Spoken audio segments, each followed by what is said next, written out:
ಕೊಪ್ಪಳ ಟೈಮ್ಸ್ಗೆ ಸ್ವಾಗತ.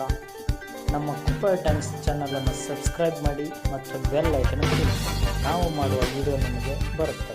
ವೀಕ್ಷಕರೇ ನಮಸ್ಕಾರ, ಕೊಪ್ಪಳ ಟೈಮ್ಸ್ಗೆ ಸ್ವಾಗತ. ನಾನು ವೀರೇಶ್ ಉಳ್ಳಾಗಡ್ಡಿ. ಡಿ ದೇವರಾಜ್ ಅರಸು ಅವರ ದೀರ್ಘಾವಧಿ ದಾಖಲೆ ಮುರಿಯಲು ಸಿಎಂ ಸಿದ್ದರಾಮಯ್ಯ ಇನ್ನು ಒಂದು ವಾರ ಅಷ್ಟೇ ಬಾಕಿ ಇದೆ. ದೇವರಾಜ್ ಅರಸು ಅವರು ಸುದೀರ್ಘ 5 ವರ್ಷ ಸಿಎಂ ಆಗಿ ಆಡಳಿತ ನಡೆಸಿದ್ರು. ಈಗ ಆ ದಾಖಲೆಯನ್ನು ಸಿಎಂ ಸಿದ್ದರಾಮಯ್ಯ ಅವರು ಮುರಿಯಲಿದ್ದಾರೆ. ಸಿಎಂ ಸಿದ್ದರಾಮಯ್ಯ ಅವರು ಹೊಸ ದಾಖಲೆ ಬರೆಯಲು ಸಿದ್ಧರಾಗಿದ್ದಾರೆ.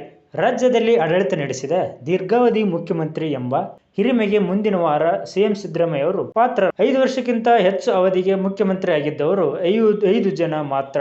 ಅದರಲ್ಲಿ ಡಿ ದೇವರಾಜ್ ಅರಸು ದೀರ್ಘಾವಧಿ ಮುಖ್ಯಮಂತ್ರಿ ಆಗಿದ್ದರು.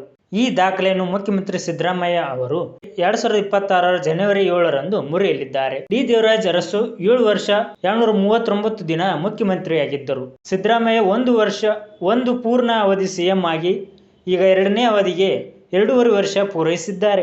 ಜನವರಿ ಮೊದಲ ವಾರ ಕಳೆದರೆ ಅವರು ಕರ್ನಾಟಕದ ದೀರ್ಘಾವಧಿ ಸಿಎಂ ಆಗಲಿದ್ದಾರೆ. 2013ರಲ್ಲಿ ಸಿಎಂ ಪಟ್ಟ ಅಲಂಕರಿಸಿದ್ದ ಸಿದ್ದರಾಮಯ್ಯ ಅವರು ಮೊದಲ ಬಾರಿಗೆ 5 ವರ್ಷ ಆಡಳಿತ ನಡೆಸಿದ್ದಾರೆ. 2023ರ ಮೇನಲ್ಲಿ ಪುನಃ ಅಧಿಕಾರಕ್ಕೇರಿದ ಅವರು 2026ರಲ್ಲಿ ಮಹತ್ವದ ಮೈಲಿಗಲ್ಲು ಸ್ಥಾಪಿಸಲಿದ್ದಾರೆ. ದೇಶದಲ್ಲಿ 4-5 ಅವಧಿಗೆ ಸಿಎಂ ಆದವರು ಇದ್ದಾರೆ. 2 ದಶಕ ಸಿಎಂ ಆಗಿ ಚರಿತ್ರೆ ಸೃಷ್ಟಿಸಿದವರಿದ್ದಾರೆ.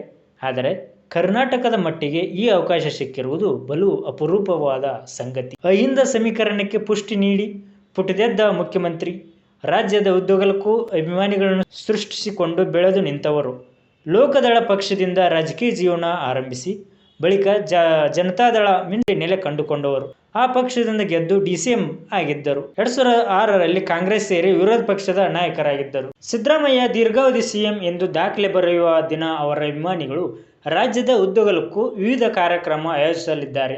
ಅದೇ ದಿನ ಅಹಿಂದ ಸಮಾವೇಶ ನಡೆಸಲು ಚರ್ಚೆ ನಡೆದಿದೆ. ಅದು ಸ್ಪಷ್ಟ ರೂಪ ಪಡೆದುಕೊಳ್ಳಲಿಲ್ಲ. ಜನವರಿ 5ರಂದು ಮೈಸೂರಿನಲ್ಲಿ ಕುಂಬಾರರ ಸಮಾವೇಶ ನಡೆಯುತ್ತಿದ್ದು ಮುಖ್ಯಮಂತ್ರಿ ಸಿದ್ದರಾಮಯ್ಯ ಅವರು ಭಾಗವಹಿಸಲಿದ್ದಾರೆ. ನೆಲಮಂಗಲ ಭಾಗದಲ್ಲಿ ನಾಟಿಕೋಳಿ ಉತ್ಸವ ಆಯೋಜನೆಗೊಂಡಿದೆ. ಜನರಿಗೆ ಸಿಹಿ ಹಂಚುವ, ದೇವಸ್ಥಾನಗಳಲ್ಲಿ ಪೂಜೆ ಸೇರಿ ವಿವಿಧ ಚಟುವಟಿಕೆಗಳು ರೂಪಿಸಲು ಸಿದ್ದರಾಮಯ್ಯ ಅವರ ಆಪ್ತ ಬಳಗ ಸಿದ್ಧತೆ ನಡೆಸಿದೆ ಎಂದು ತಿಳಿದು ಬಂದಿದೆ. ಡಿ ದೇವರಾಜ್ ಅರಸು ಅವರು 7 ವರ್ಷ 239 ದಿನ ಮುಖ್ಯಮಂತ್ರಿಯಾಗಿದ್ದರು. ಸಿದ್ದರಾಮಯ್ಯ ಅವರು ಜನವರಿ 7ಕ್ಕೆ 7 ವರ್ಷ 240 ದಿನ ಪೂರೈಸಲಿದ್ದಾರೆ. ಎಸ್ ನಿಜಲಿಂಗಪ್ಪ ಅವರು 7 ವರ್ಷ 175 ದಿನ ಮುಖ್ಯಮಂತ್ರಿಯಾಗಿ ಪೂರೈಸಿದ್ದಾರೆ.